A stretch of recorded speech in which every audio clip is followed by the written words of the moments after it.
Scoot closer to the fire and keep your back to the wind. Tonight I'll tell you about a street in San Francisco that ends twice. Maps don't show it, but the asphalt remembers. Sit tight.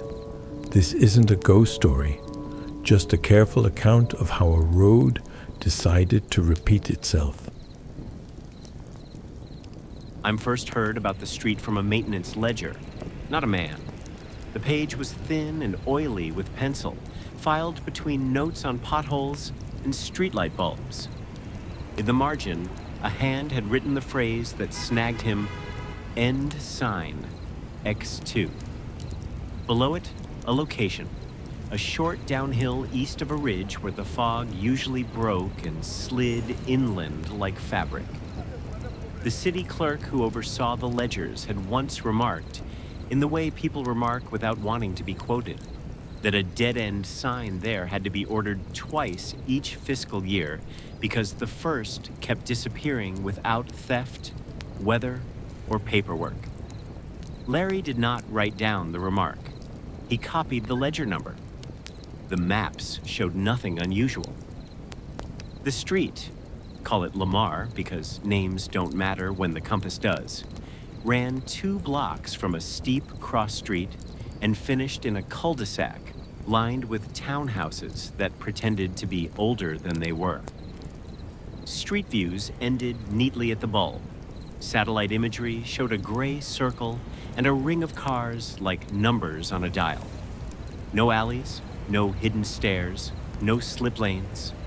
Yet the ledger's note stayed in Larry's head the way a wrong clock does. He rented a room in a long-term motel near the freeway and took a bus to the ridge. On the walk down from the stop, he kept count without meaning to. 72 steps from the crest to the first mailbox, 160 to the hydrant.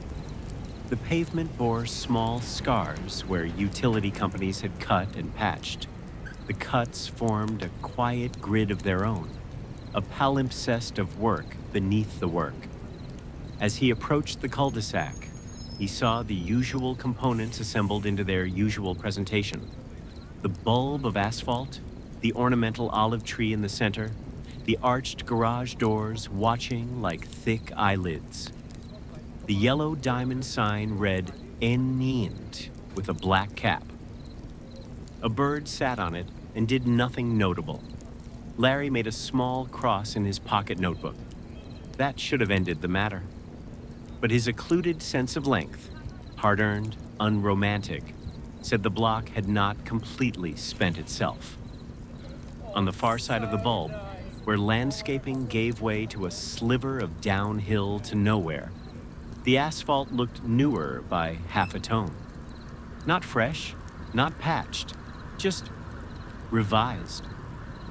He walked the curve of the bulb and kept walking into the piece that wasn't supposed to be there. The grade dropped, briefly, as if the street had sighed. Then it ended again. A second bulb, smaller, tucked behind a hedge, with no room for cars to circle. Another yellow sign. End. He stood between the two ends, close enough to see the first in his peripheral vision and the second straight on. He did not take a photograph. He did what he always did, measured with the body. The distance between ends was the length of a dismissal. 40 paces, give or take the width of a thought. The asphalt between them was not lane, but interlude. The birds did not find it interesting. That evening, back in his room, he tried to make the two ends coexist on paper. He sketched the bulb and the smaller bulb. He traced the city's parcel map and set his sketch over it. One of his circles disappeared. He turned the paper and pressed harder. Same result. Only one end would print at a time. San Francisco keeps parallel archives, the official ones, which can be requested, and the ones that survive because drawers don't close easily in damp buildings. Larry began with the drawers. The Department of Public Works kept a box of index cards near the back stair, the kind with worn tabs and handwriting from 3 decades layered into a single confident script. The Lamar file had 3 cards, 2 recorded small work orders, a sinkhole repair, a bulb resurfacing. The third had only a stamp in purple ink. End temporary. No date, no crew chief's initials, just that word, temporary. Temporary ends have rules. They exist while an extension is under consideration, while a slope is being graded, while some contested right-of-way waits for a court to take lunch. But nothing in the parcel history, the hearing minutes, or the planning memos suggested an extension had ever been imagined for Lamar.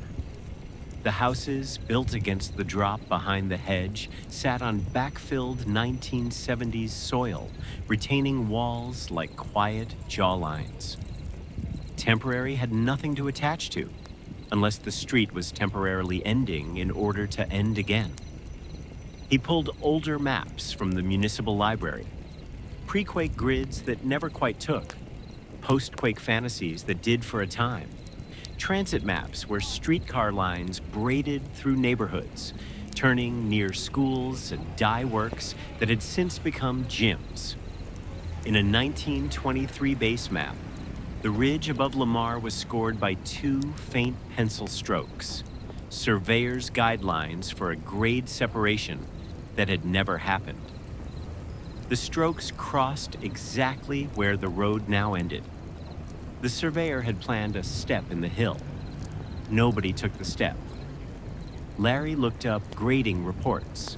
A microfilm note from the 1950s mentioned a slip in the subgrade near the east side of the block, remedied by secondary bulb and curb anchor. He noted the phrasing. A bulb was one thing.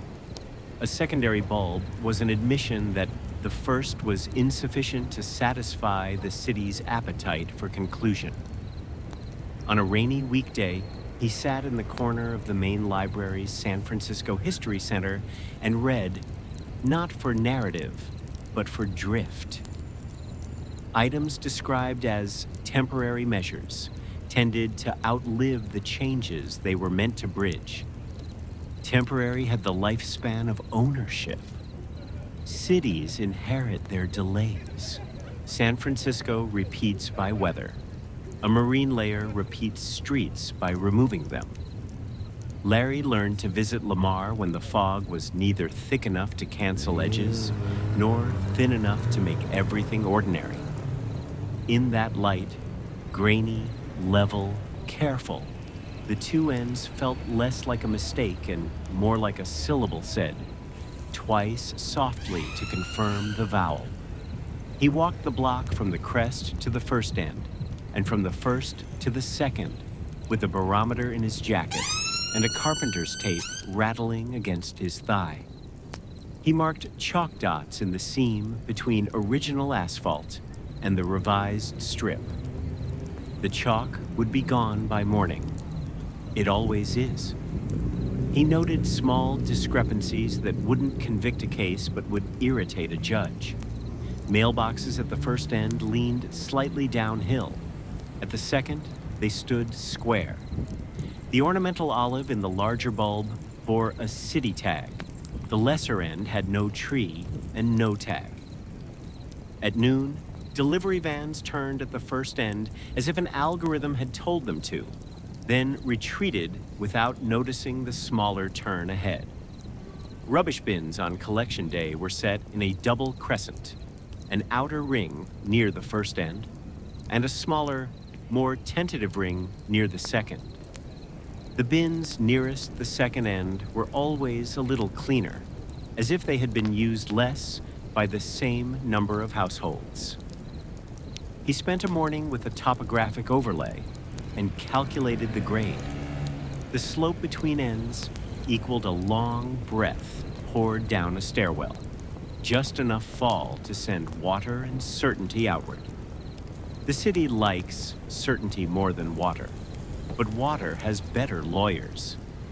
The secondary bulb had been a procedural settlement between grade and conclusion. If the city had built nothing else strange on Lamar, the matter might have rested as a curiosity for men who like irregularities in their binders. But houses began to reveal a synchronized indecision. One address printed its number twice on its curb, once in navy paint near the driveway, and again in faded black near the hedge. Another house received mail in 2 slots, cut into a single door, one filled, one plated over. The plating was old and professionally done. Plate had been chosen over patch. Larry waited for a delivery that never reached the second end. None did. App-based maps, when asked for directions to a house nearest the second bulb, declared the route unfathomable for cars and proposed a footpath that did not exist. When set to walking, the same maps. They simply stopped at the first end and congratulated themselves for arriving. He took out a paper street atlas from a decade that still makes store clerks shrug. The book showed Lamar as a single dead end. He closed it, opened it again, and saw nothing new. A road can hide behind lamination. Cities tell the truth by what they replace. The city had replaced the end sign on Lamar 14 times in 6 years, according to procurement logs, more than most streets with far heavier lives. The reason wasn't weather, it was duplication. The maintenance crew recorded sign duplication, remove surplus in the digital ticketing system, which meant the second end sign appeared where no one had cataloged it and had to be removed to reconcile the books. The crews called such apparitions surplus, as if signs reproduced without asking. When the surplus sign was removed from the second bulb, it sometimes moved itself back to the first without hands. The crew's notes showed a quiet argument between ends. Replaced at standard location, surplus reappeared, removed to yard. Another note added months later said only resolved. Until Fog Larry liked the dryness of that. Fog has a way of rewriting resolutions. He studied curb damage along the approach. A nicked paint stripe showed where drivers had learned to respect the first end, but there were no corresponding scuffs on the second, no shredded hedges, no broken lenses. The second end did not interfere with habit enough to get hit. It lived in a layer the city would prefer to work around. He checked utility maps and meter readings. The meter at the corner house logged 2 readings for the same hour, 1 morning per month. Time stamped 5 minutes apart. The power company's portal explained it as a duplicate ingest, which sounded like a way to swallow a fact twice rather than accept it once. Trash collection records showed partial retrieval at the second crescent. Partial retrievals happen when bins are present, but not present enough. The city had not encoded a state for present twice, once official. The only public complaint on record about Lamar concerned sound. A resident had reported hearing the end of the street at night resetting. The phrasing made the case impossible to prioritize. The note was forwarded, commented upon by someone who had enough seniority to remain courteous, and filed under area condition. These were the kinds of patterns Larry trusted. Not sightings or recollections, but the hitches in a city's financial and maintenance voice when it has to name what it can't invoice. When you cannot force a phenomenon, you can be punctual for it. Larry learned the times when Lamar behaved most like a sentence that needed a second period. Late mornings, when the fog receded enough to show the street's pitch and left behind a skin of moisture that made the asphalt read like fresh ink. He brought with him a driver's chalk, a carpenter's blue string, a pedometer old enough to rely on weight instead of code, and an analog altimeter he had inherited from a man who had once worked on airfields. He set 3 chalk marks at the lip of the first bulb and stretched the blue string toward the hedge, not to measure distance, but to underline it. The string trembled when buses sighed 2 blocks away and lay still when crows shifted weight on aerial wires above. He counted steps: crest to first end to second, second to the hedge. On the 5th pass, the counts changed without his body doing anything new. The second end moved nearer by 2 steps. On the 7th pass, it retreated by 1. The change was too small for certainty, but too repeatable to dismiss. He did not try to drive to the second end. Cars have opinions.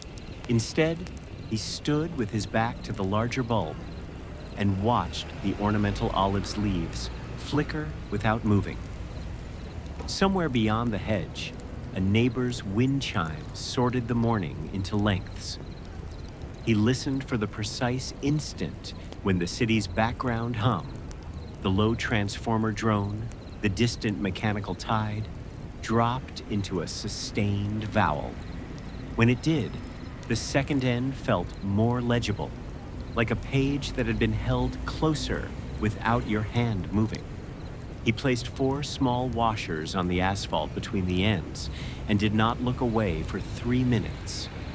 In that span, a man walked a dog and a child on a scooter drew a slow, looping line along the curb.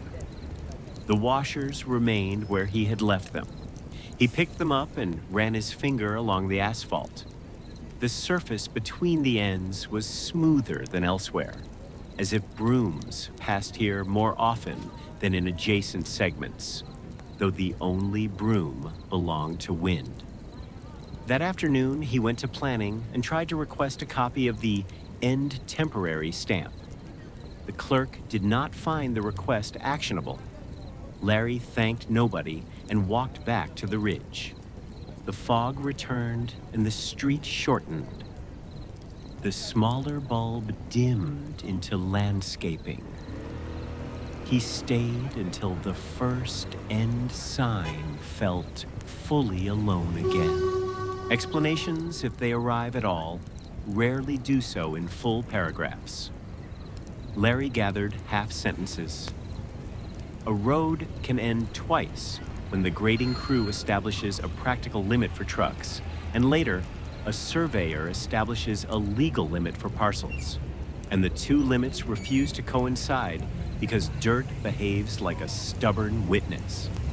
The city then responds with a secondary bulb, meant to acknowledge that trucks are less patient than law. Over time, the temporary expedient takes on habits. A sign is mounted so crews stop improvising. At some point, the residents come to prefer the quiet of twice-endedness to the noise of through streets. The software that guides deliveries disagrees, and the map that rules the software prefers fewer anomalies. So an arrangement is reached. On official maps, Lamar ends once. On certain days, under certain barometric pressures, the geometry of that once relaxes. The second end rises into view for those who keep the kind of attention that promises are made of. It causes little harm and less paperwork. A city that has learned to absorb earthquakes can absorb a duplicate end. Larry watched the block behave this way for weeks, not to be persuaded, but to develop a professional courtesy toward it. When he timed the interval between the soft appearance of the second end and its recession, he found it matched the between-bus lull on a nearby line. Transit schedules and fog withdrawals shared a tempo. He circled that. He liked when unrelated systems remembered each other behind the city's back. On the day he decided he had seen enough, he returned to the ridge early, before the marine layer had decided whether to stay or go. The second end was present, definite without being dramatic, like a word carefully repeated to a child. The ornamental olive at the first end made a parchment sound. A sanitation truck backed as far as the first bulb and then, without acknowledging the second, reversed out.